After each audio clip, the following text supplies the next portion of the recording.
Okay, hey Johnny, this is kind of why we chose the angle on this bike and the window standing straight up. Now, watch the top of the headlight as John starts leaning the windshield back. You're going to see how the hole grows on top of that headlight?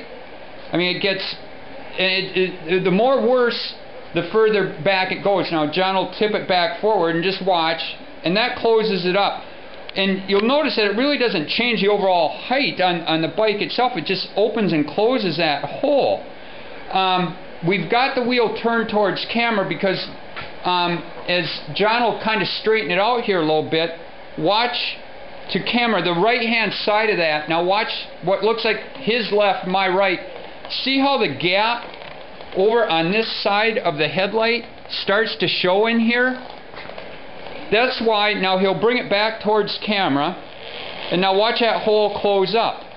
That's why we're over in here, to keep it looking equal around the light. Usually, on a fork mount thing, we could straighten the front end out, and we cheat by rotating the windshield over to make it look even around the light. But with this fixed mount, no lateral movement, there's really nothing we can do. The more we come around to the side of the bike, I'll go completely almost profile over here and have John straighten out the wheels a little bit. And what happens there, now look at how far that windshield, again, it doesn't just appear, it is a long ways out in front of that bike. Granted, you know, are we lying to him in an ad shot? No. But that's our limitations with this hardware. There's no, and John, even if John tilts it back, we'll have him tilt the windshield back. It's a bit better in there. But as you watch them, if we get around to anything but a profile, it starts, look at the top of the headlight again. I'm just going to move in. And look at what we're getting going on over here. We've got this great big gap again.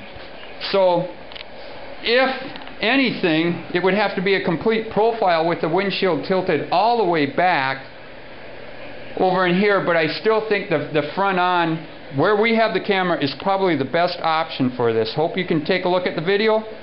But that's our explanation. We plan on kind of doing this. We'll probably do it again when we switch to the batwing fairing. But going from this just to the pop top, we'll be over in the same area as we were before, because it's virtually about the same windshield. So take a look. I mean, if you happen to see something that looks a bit better, but you know, even right in here, it's a little hard to tell, but as I get up... Hey Johnny, here is the bat wing that we got in to shoot on the Shadow Phantom. Now, straight on, you know, it looks like that headlight is about where it's supposed to be within the fairing. Now when we start coming around here to the side, you're going to kind of start seeing what's happening. That fairing pokes out quite a bit over the top of that headlight. Kind of take a look in here, and you know, we're going, if we were, we'd be shooting from back out in there. I suppose if we had to, we could get around almost this much profile. Again, that looks a bit out in front of that headlight, but not too bad. Of course, you don't have the windshield on it yet. The more profile we get, then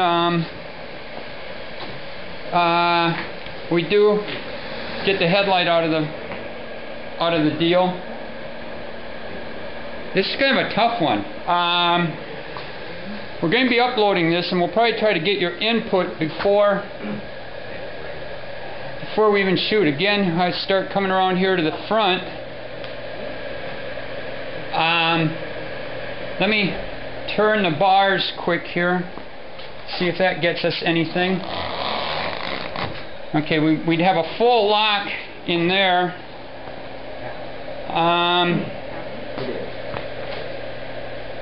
That may not be too bad. There's a little bit of annoying light kind of on what would be the left-hand side of the headlight. A lot of bike. Maybe somewhere right in here is going to be about our best bet, and we get that hole hidden up on the left-hand side of the light. Okay, I'm going to probably run out of video here quick. We're going to get this uploaded for you, somewhere to look at. Probably want a little bit of input on this one. Thanks.